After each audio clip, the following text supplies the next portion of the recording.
شریعت میں سجدہ ہوتا تو میں عورت کو کہتا اپنے خامند کو سجدہ کر۔ کیا خوبصورت زندگی سمجھائی۔ مالداروں کو ترغیب دے رہے ہیں سخی بنو، کہ سخی اللہ کا دوست ہے چاہے فاسق ہی کیوں نہ ہو۔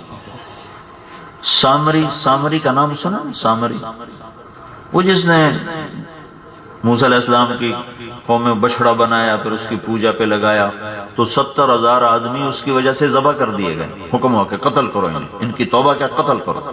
تو سب سے بڑا مجرم تو سامری تھا جس نے شروع کروایا۔ تو جب موسیٰ علیہ السلام نے اس کے لیے تلوار کا حکم دیا تو اللہ نے سفارش کی کہ اس کم وقت کو کچھ نہ کیسے اپنی موت آپ مرنے دے۔ تو موسیٰ علیہ السلام حیران ہو گئے، یا اللہ یہی تو بنانے والا اور یہ اس پوجا پہ لانے والا، آپ اس کی سفارش کیوں کر رہے ہیں؟ تو اللہ تعالیٰ نے کہا یہ سخی ہے، مجھے اس کی سخاوت پسند ہے، آگے عذاب دوں گا کٹھا۔ آگے اس کی سخاوت اسے قتل سے بچا گئی، حالانکہ وہ کافر تھا، منافق تھا، لیکن اس کی سخاوت اسے اللہ دنیا کے عذاب سے بچا گئی۔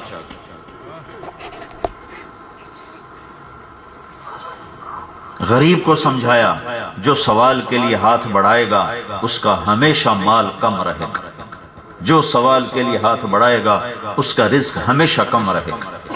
مالداروں کو سمجھایا کہ تم اللہ کے نام پہ خرچ کرو، اگر تمہارا مال کم پڑ جائے تو میں ذمہ دار ہوں، مجھ سے لے لو۔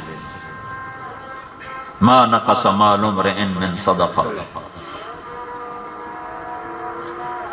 اور حلال کمانا، حلال کمانا، حرام نہیں، حلال حلال کمانے کے فضائل بتائے۔ سعد بن معاذ اللہ کے نبی کے سامنے بیٹھے تھے مجلس میں، ایسے کر تو اللہ کے نبی کی ہاتھ پہ نظر پڑی تو ان کے ہاتھوں پہ ایسے نشان تھے، جو آدمی کسی کا کام کرتا رہتا ہے نا تو اس کی یہ سارے ہاتھ سخت ہو جاتے، لکڑی کو پکڑ پکڑ پکڑ۔ تو آپ نے کہا سعد یہ کیا ہے تیرے ہاتھوں پہ؟ کہا یا رسول اللہ میں اپنے کھیت میں خود کام کرتا ہوں تو کام کرتے کرتے کرتے میرے ہاتھ سخت ہو گئے، بچوں کی روٹی کماتا ہوں تو یہ اس میں ہو گیا۔ تو آپ نے حضرت سعد کا ہاتھ پکڑا اور سب کو دکھا کے ایسے بوسہ لیا، ایسے چوما، اور پھر فرمایا بچوں کو حلال حلال، حرام نہیں، حرام نہیں، حلال، بچوں کو حلال کھلاتے ہوئے جو ہاتھ ایسا ہو جائے گا اس پہ جہنم کی آگ حرام ہو جائے گی۔ تو بڑا خوبصورت زندگی کا نظام دیا، صرف تسبیح پکڑنا نہیں سمجھایا، صرف مصلی پہ بیٹھنا نہیں سمجھایا، وہ بھی سمجھایا کہ اس کے بغیر بھی ایمان کوئی نہیں، نماز کے بغیر کوئی دین ہے، لیکن اخلاق کے بغیر انسان انسان نہیں ہے۔ میرے نبی نے فرمایا، ایک صحابی نے عرض کی یا رسول اللہ میں چاہتا ہوں میرا ایمان کامل ہو جائے، کامل ہو جائے۔ تو آپ نے فرمایا تو اچھے اخلاق بنا لے، تیرا ایمان کامل ہو جائے۔ یہ نہیں کہا تہجد پڑھ، جہاد کر، شہید ہو جا تو تیرا ایمان کامل ہوگا، کہ تو اپنے اخلاق اچھے بنا لے، تیرا ایمان کامل ہو جائے گا۔ تصل من قطعک، جو توڑے اس سے جوڑو۔ تمہارے کیا کہتے ہیں؟ کیڑو حالو کہتے ہیں، کیڑو حالو کیا حال ہے؟ کیڑو حال ہے، جو تمہیں کیڑو حال نہ کرے، اللہ کا نبی کہتا تم اس سے جا کر کہو کیڑو حال، ہاں پتا پانی ہو جائے گا۔ جو میرا حال ہی نہ پوچھے میں اس کا حال پوچھوں جا کے، یہ میرا نبی کہہ رہا ہے یہ کر۔ وَتُعْتِي مَنْ حَرَمَكَ، کسی کا حق نہ کھا، کسی کا حق نہ مار، کسی کا حق نہ مار۔ کوئی تیرا حق مار جائے تو صبر کر جا اور اسے اس کا حق تو واپس کر دے، اسے اس کا حق واپس کر دے، یہ اس سے بھی مشکل کام، اگلا اس سے بھی مشکل کام۔ وَتَعْفُ عَمَّنْ ظَلَمَكَ، جو زیادتی کرے اسے معاف کر دے، معاف کر دے۔ یہ تین کام اتنے مشکل ہیں کہ پیدل حج کرنا آسان ہے اور یہ کام مشکل ہے۔ تو اللہ کے نبی نے ضمانت اٹھائی کہ میں ضامن ہوں، تم یہ تین کام کرو، میں ضمانت دیتا ہوں تمہیں جنت الفردوس میں گھر لے کر دوں گا۔ اور تیسرا کام ان دونوں میں مشکل ہے، توڑنے والے سے جوڑو، نہ دینے والے کو دو اور زیادتی کرنے والے کو معاف کرو۔ یہ اور بھی مشکل کام ہے، اس میں انسان یہ سمجھتا ہے کہ میں معاف کروں گا تو میری عزت گھٹ جائے گی، میری عزت گھٹ جائے گی، میں ذلیل ہو جاؤں۔ لوگ بھی کہتے ہیں بے غیرت ہو گئے، بدلہ نہیں لیتے ہو، بے غیرت ہو گئے۔ تو اس پر ایک ضمانت اللہ کے نبی نے اور دی، اور ضمانت دی، کہا کہ معاف کرنے سے اگر تمہاری عزت گھٹ جائے تو مجھ محمد الرسول اللہ سے لے لینا، میں ضامن ہوں، نہیں گھٹے گی، تم معاف کرو نہیں گھٹے گی۔ تو یہ میں نے آپ کو خلاصہ بتایا ہے حضرت محمد صلی اللہ علیہ وسلم کی پاک زندگی کا۔ اس کو بھائیوں لے کر دنیا میں پھرنا یہ میرا آپ کا کام ہے، اس کو سیکھنا اور اس کو لے کر پھرنا اور پھیلانا یہ میری آپ کی ذمہ داری ہے۔ ختم نبوت کی وجہ سے اس کے لیے ہم وقت مانگتے ہیں، پچھلی پر توبہ کر لو، اللہ سے صلح ہو جائے گی۔ کسی ناراض سے صلح ہو جائے نا تو پھر بھی دل پہ کچھ دن اثر باقی رہتا ہے، اثر باقی رہتا ہے۔ اور اللہ ایسا کریم ہے کہ ساری زندگی گناہوں میں گزار کے ایک دفعہ کہہ دو یا اللہ معاف، تو ہر اثر اللہ تعالیٰ، اللہ پہ اثر ہوتا ہی کوئی نہیں، اللہ فوراً اپنی محبت کے دروازے کھول دیتا ہے، فوراً۔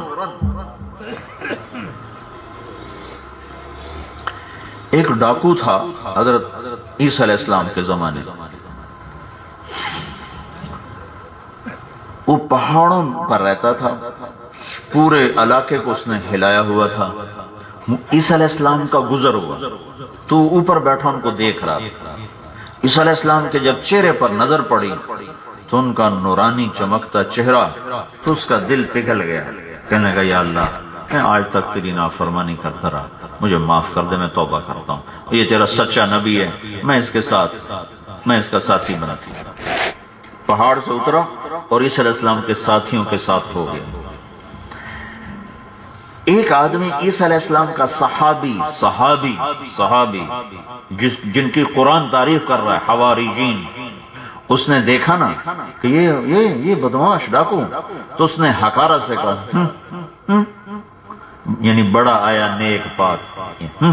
ایک نیکی کا تکبر ہوتا ہے جو مال کے تکبر اور سرداری کے تکبر سے بھی زیادہ خوفناک ہوتا ہے، اس سے بچنا۔ نیکوں کو برباد کر دیا شیطان نے نیکی کے تکبر میں،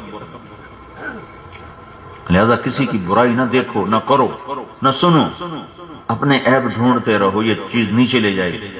میں نے کہا یعنی کچھ نہیں کہا، صرف اتنا کہا حقارت سے کہ ایک کتھو توبہ کر گیا، یہ کیسے، تو انسان ہی نہیں۔ تو اللہ تعالیٰ نے جبریل بھیج دیا، فوراً جبریل کہ یا نبی اللہ تعالیٰ نے مجھے پیغام دے کر بھیجا ہے کہ تیرے پیچھے دو آدمی آ رہے ہیں، ایک میرا گناہگار بندہ ہے، ایک تیرا ساتھی ہے۔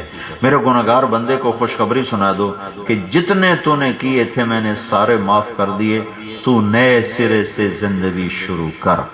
اور یا نبی اللہ اپنے صحابی کو سنا دو کہ اللہ تعالیٰ کہہ رہا جتنی تو نے نیکیاں کی تھی میں نے ساری مردود کر دی، تو بھی نئے سرے سے عمل شروع کر۔ تو کون ہے میرے بندے کو حقیر سمجھنے والا؟ تو ٹھیکیدار ہے، تو نے ٹھیکہ لیا جنت کا۔ تو میرے بھائیوں، اللہ سے تو صلح اتنی آسان، اللہ کو منانا تو اتنا آسان۔ آپس میں بھی نہ لڑو، یہاں قبائلی لڑائیاں میں نے سنا ہے بہت ہیں، آپس میں بھی نہ لڑو، مر جانے والے کو کیا لڑنا، اور مٹ جانے والی چیز پہ کیا لڑنا، یہیں پڑی رہ گئی ساری چیزیں، یہیں پڑے رہ گئے سارے دھن دولت، وہ جا کے لوگ قبروں میں سو گئے، پھر اولاد کو بھی یاد نہیں رہتا کہ کون باپ تھا اور کون ماں تھی، کسے یاد رہتا؟ حضرت فاطمہ رضی اللہ تعالیٰ عنہ کو قبر میں اتار کر حضرت علی نے فرمایا مالی وقفت علی القبور مسلمہ قبر الحبیب فلا يرد جواب۔ آج فاطمہ میری بات کا جواب کیوں نہیں دے رہی؟ یہ تو میری ایک پکار پہ لبیک کہا کرتی تھی، آج میری آوازوں پر اس کی صدا، اس کا جواب کیوں نہیں آ رہا کہ قبروں میں جا کر رشتے ٹوٹ جاتے ہیں۔ آپس میں بھی نہ لڑو اور اللہ سے بھی نہ لڑو، اللہ سے بھی صلح کرو، آپس میں بھی صلح کرو، پیار محبت کی فضا قائم کرو۔ یہاں بڑے بڑے بادشاہوں کے جنازے اٹھ گئے تو میں آپ کیا چیز ہے، دنیا کا سب سے بڑا فاتح گزرا ہے چنگیز خان، آج اس کی قبر کسی کو معلوم نہیں کہاں ہے۔ جو شہر اس نے بسایا تھا لاکھوں انسانوں کو ذبح کر کے، وہ شہر وہاں ریت کے سوا کچھ نہیں ہے۔